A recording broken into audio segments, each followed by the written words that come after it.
Praise the Lord. ஆண்டவராகிய இயேசு கிறிஸ்துவின் நாமத்தில் உங்களுக்கு என் அன்பின் வாழ்த்துதலை தெரிவித்துக் கொள்கிறேன்.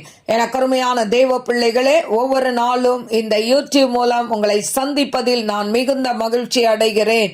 இந்த ஆடியோவை நீங்கள் கேட்டு தேவ ஆசீர்வாதத்தை பெறுவது மட்டுமன்றி, உங்களுக்கு அறிமுகமானவர்கள், உங்கள் நண்பர்கள், உங்கள் உறவினர்களுக்கும் இந்த ஆடியோவை அனுப்பி தேவனுடைய நாமத்தை மகிமைப்படுத்தும்படி உங்களை அன்புடன் கேட்டுக்கொள்கிறேன். இந்த நாளிலும் 2 நாளாகமம் 14ஆம் அதிகாரம் முதல் வசனம். அபியா தன் பிதாக்களுடைய நித்திரை அடைந்த பின் அவனை தாவீதின் நகரத்தில் அடக்கம் பண்ணினார்கள். அவன் ஸ்தானத்திலே அவன் குமாரனாகிய ஆசா ராஜாவானான். இவனுடைய நாட்களில் தேசம் 10 வருஷம் மட்டும் அமெரிக்கையாய் இருந்தது. ஆசா தன் தேவனாகிய கர்த்தரின் பார்வைக்கு நன்மையும் செம்மையுமானதை செய்தான்.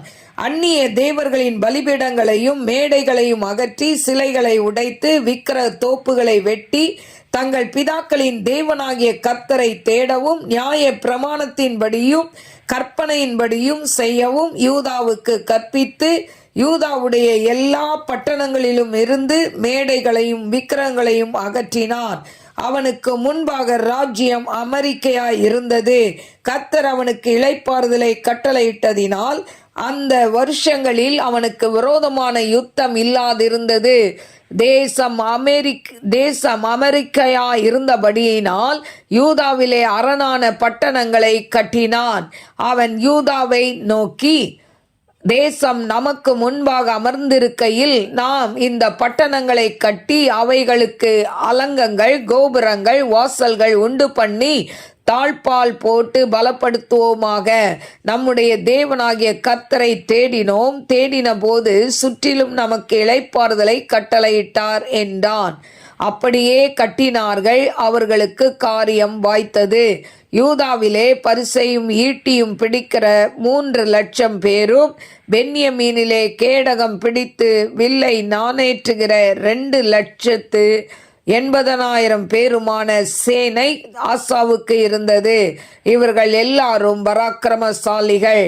அவர்களுக்கு விரோதமாக எத்தியோப்பியனாகிய சேரா 10 லட்சம் பேர்கள் சேர்ந்த சேனையோடும் 300 ரதங்களோடும் புறப்பட்டு மரேசா மட்டும் வந்தான். அப்பொழுது ஆசாவுக்கு அவனுக்கு எதிராக புறப்பட்டான்.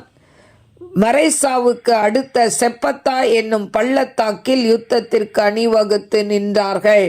ஆசா தன் தேவனாகிய கர்த்தரை நோக்கி கூப்பிட்டு, கர்த்தாவே, பலம் உள்ளவனுக்காகிலும் பலனற்றவனுக்காகிலும் உதவி செய்கிறது உமக்கு லேசான காரியம்.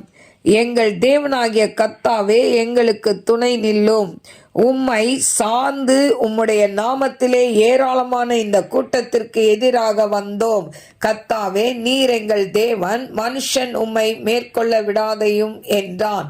அப்பொழுது கர்த்தர் அந்த எத்தியோப்பியரை ஆசாவுக்கும் யூதாவுக்கும் முன்பாக முறியடித்ததினால் எத்தியோப்பியர் ஓடி போனார்கள். அவர்களை ஆசாவும் அவனோடு இருந்த ஜனங்களும் கேரார் மட்டும் துரத்தினார்கள். எத்தியோப்பியர் திரும்ப பலம் கொள்ளாதபடிக்கு முறிந்து விழுந்தார்கள். கர்த்தருக்கும் அவருடைய சேனைக்கும் முன்பாக நொறுங்கி போனார்கள்.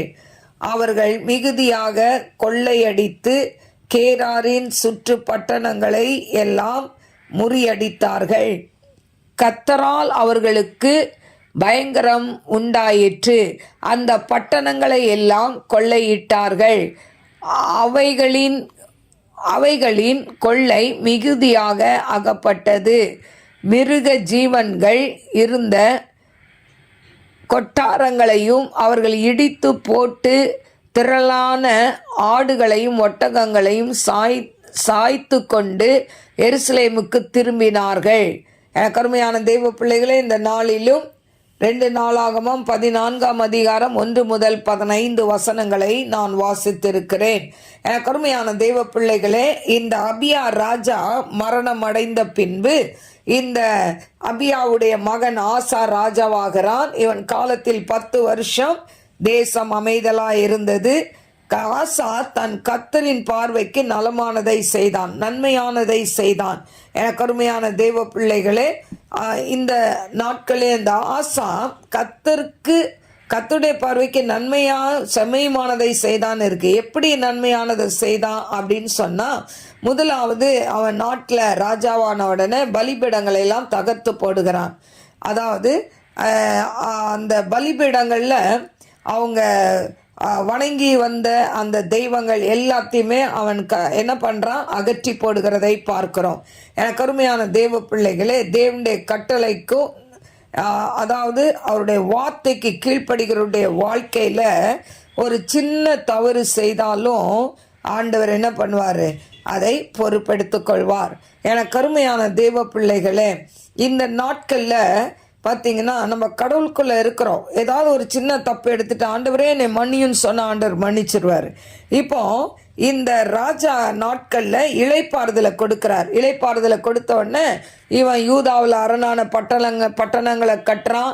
அது மட்டும் இல்லை, கர்த்தரை தேடினதுனால அவன் அந்த நாட்டை சுற்றி ஒரு இளைப்பாறுதலை தேவன் கட்டளையிடுகிறார்.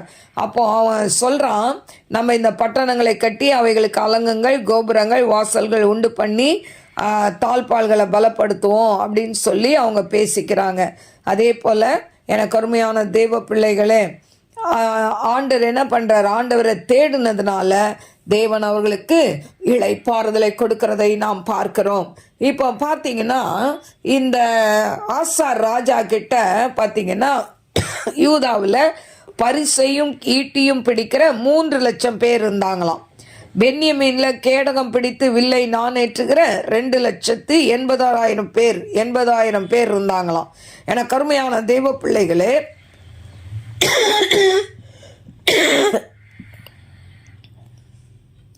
இந்த ஆசா கூட இருந்தவங்க எல்லாருமே பராக்கிரமசாலியாக இருந்தாங்க. ஆனால் கொஞ்சம் ஆட்கள் தான்.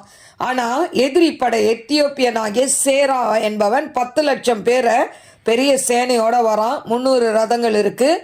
இவங்க மரைசா மட்டும் வராங்க. இந்த மரைசா என்ற அந்த இடத்துல அவங்க அந்த பள்ளத்தாக்கில் யுத்தத்திற்கு அணிவகுத்து நிற்கிறாங்க. இப்போ ஆசா சொல்கிறாரு, தன் தேவனாகிய கர்த்தரை நோக்கி கூப்பிட்டு, கர்த்தாவே, பலம் உள்ளவனுக்காகிலும் பலனற்றவனுக்காகிலும் உதவி செய்கிறது உமக்கு லேசான காரியம். அதனால் கர்த்தாவே, நீங்கள் எங்களுக்கு என்ன பண்ணணும், துணை நிற்கணும்னு சொல்லி ஆண்டவரை கூப்பிடுறான்.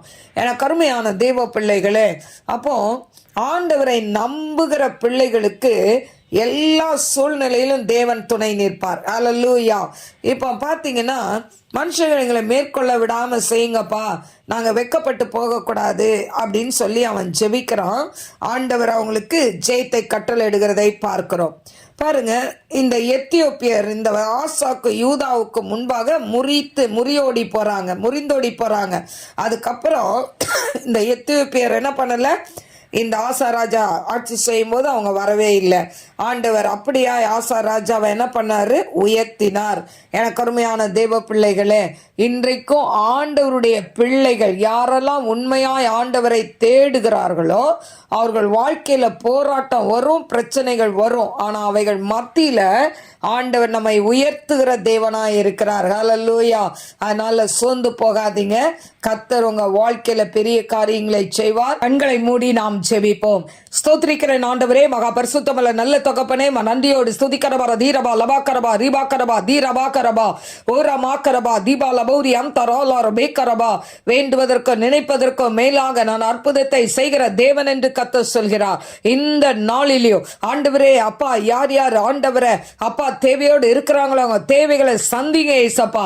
ஆசா ராஜா உண்மையே நோக்கி பார்த்தபடினால ஆசா ராஜாவுடைய வாழ்க்கையில பெரிய காரியத்தை செய்தது போல ஆண்டவரே மாக்க ஸ்தோத்திரிக்கிற துதிக்கிற ஆண்டவரே அப்பா தேவனை இதை கேட்டுக்கொண்டிருக்கிற அன்பின் பிள்ளைகளுடைய வாழ்க்கையில் அற்புதங்களை செய்யுங்க, அதிசயங்களை செய்யுங்க, நாமத்தை மகிமைப்படுத்துங்க டாடி. ஷமாரா தீபா லபௌரியா கரபா. ஆண்டவரே இந்த நாளில் கூட கர்த்தாவே டிப்ரெஷன்ல இருக்கிற பிள்ளைகளுக்கு அதுல இருந்து விடுதலையை கொடுங்கப்பா. ஆண்டவரே தகப்பனே மாக்க ஸ்தோத்திரிக்கிற துதிக்கிற ஊழியர் செய்கிற ஒவ்வொரு பிள்ளைகளையும் ஆசீர்வதிங்க ஏசப்பா. ஆண்டவரே நன்றியோடு ஸ்துதிக்கிற ஸ்தோத்திரிக்கிற திருமணமாகாத பிள்ளைகளுக்கு ஏற்ற துணையை கொடுங்க. குழந்தை இல்லாத பிள்ளைகளுக்கு குழந்தை பாக்கியத்தை கொடுங்க. வேலை இல்லாத பிள்ளைகளுக்கு வேலையை கொடுங்க. வியாபாரத்தில் ஆண்டவரே நஷ்டப்பட்டு இருக்கிற பிள்ளைகளுக்கு ஆண்டவரே அந்த நஷ்டத்தை நீக்கி ரெட்டிப்பான ஆசீர்வாதத்தை கொடுங்க ஆண்டவரே. இன்னும் யார் யாரெல்லாம் ரட்சிக்கப்படலையோ அந்த பிள்ளைகளை எல்லாம் ரட்சிப்புக்குள்ள வழி நடத்துங்க டாடி. நாம மகிமைப்படட்டும். அப்பா அம்மாக்கு ஸ்தோத்திரம் ஸ்தோத்திரம் ஸ்தோத்திரம். உடைய அன்பின் கரத்துல தாழ்த்துகிற இயேசுவின் நாமத்தில் கேட்கிறேன் பிதாவே, ஆமென். God bless you. God bless you. கர்த்தர் செய்வார்.